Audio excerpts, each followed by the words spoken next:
여러분 안녕하십니까. 법률사무소 국토의 김조영 대표 변호사입니다.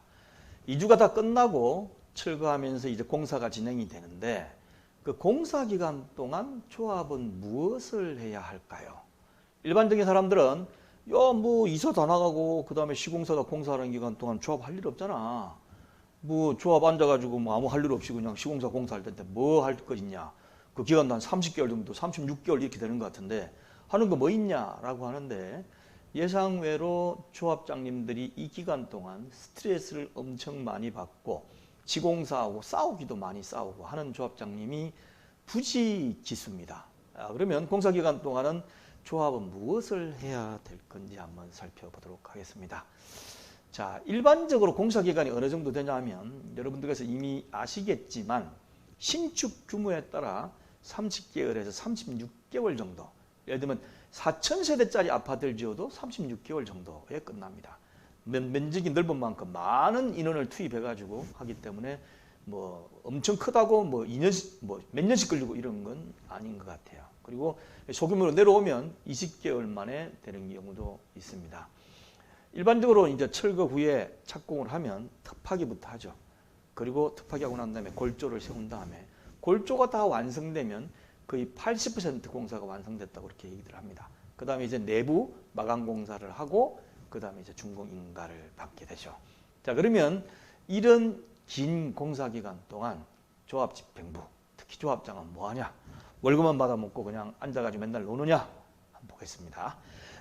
공사 기간 동안에 공사를 어떻게 하는지 조합장님이 그냥 있을 수가 없죠. 그래서 보통 보면 톱하기 공사할 때 파일을 몇 개 받도록 돼 있고 뭐 밑에 뭐 오염물질 퍼내고 이런 과정에서 파일 공사 제대로 하는지, 그 다음에 오염물질을 퍼내기 위해서 공사를 하면 그 오염물질이 나타났을 경우에는 별도로 또 공사비를 추가하도록 돼 있는 경우가 대부분이에요.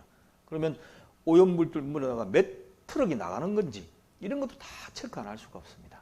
그럴 때 톱하기 공사 때 문제가 생기죠. 그 다음에 골조 공사를 할 때 흔히 말하는 철근을 빼먹는지 안 빼먹는지, 그 다음에 콘크리트 타설을 제대로 하는지, 조합장이 제대로 하는 조합장 같으면 그냥 있을 수가 없죠. 어떤 조합장님은 거의 매일 현장에 출근했다가 그 다음에 사무실로 와서 업무를 보는 분들이 많습니다. 그만큼 제대로 된 조합장님이 많기 때문에 이 부분 때 굉장히 신경을 많이 쓰고 그런 과정에서 현장 가서 잔소리도 하고 이건 저렇게 막 하다 보면 현장 감독하고 싸우기도 하고 뭐 이런 경우가 많이 있죠. 그리고 이제 본격적으로 마감재 들어가면 마감재가 당초 약속된 마감재를 제대로 넣는지 아니면 싼 걸 넣는지 아니면 넣다가 이상하게 바꿔가지고 뭐 제대로 넣지 않는다든지, 왜냐하면 나중에 입주할 때 되면 불만이 다 튀어나오기 때문에 이런 것들까지 제대로 볼 수밖에 없습니다. 그 다음에 당초 해주기로 된 걸 안 해주는 경우가 있어요. 거의 공사 마감 때쯤 가면 미시공 분야가 막 나오는 경우가 있습니다. 그리고 중간중간에도 지하주차장이 가게 돼 보면 빼먹고 넘어가는 경우도 있어요. 그래서 이런 것들이 있는지 없는지를 다 파악을 하고 지내는 것이지 그냥 시공사는 공사장에서 조합장은 사무실에서 이렇게 있는 것은 아닙니다. 자, 그러면 이런 것들을 해야 되는데 누가 해야 되겠느냐? 첫 번째는 이제 관할관특위 선정해서 조합이 계약한 공사 감리회사가 있습니다. 객관적으로 하라고. 그 사람들이 1차적인 감리를 하죠. 그런데 이 감리회사가 100% 잘할 거라고 믿으면 왜 우리가 이런 고민을 하겠습니까? 하다 보면 감리가 다 했다고 했는데 미시공돼 있지, 공사 하자나지, 그 다음에 나중에 그 공사 하자 소송하느라고 뜯어가지고 레이드로 해가지고 다 해보면 철근이 3개 들어가야 될 게 2개밖에 안 들어가 있지. 이런 현상이 벌어지니까 감리회사를 못 믿겠다는 거죠.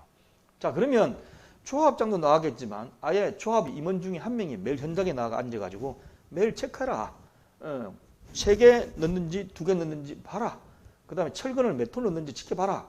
하지만 어떻습니까?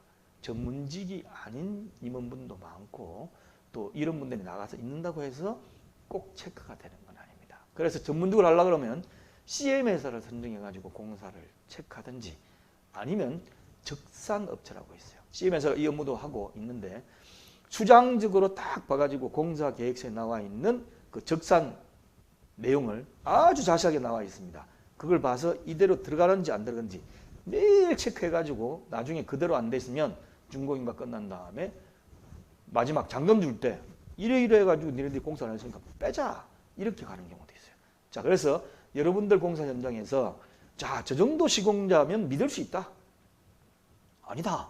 네임밸류가 있는 뭐 빅5도 나중에 TV 보니까 뭐 물이 줄줄 새고 난리 났더라. 그러니까 우리는 안 되겠다. CM회사, 적산회사 처음부터 선정해서 하자. 아니면 진짜 공사 감독 잘하는. 왜냐하면 이렇게 하면 돈이 엄청 많이 달라 그러니까. 아니야, 진짜 건설회사에서 현장 감독을 있던 사람한테 한 사람을 고용을 해서 그 사람한테 한 달에 한 400만 원씩 주고 1년이면 4천만 원. 3년 해봤자 1억 2천만 원밖에 안 되지 않느냐. 적산회사, 세움회사 하면 뭐 10매덕, 20매덕 이렇게 달라 그럴 수도 있으니까 이 사람을 하자. 어느 거든지 좋습니다. 해가지고 감리회사 이외에 별도로 한 분야를 더 공사를 체크해 나가기를 권해드리겠습니다. 제 5강자고 홈페이지 R19 시오층 캐러 들어가면 이 자리에 올려놓도록 하겠습니다. 감사합니다.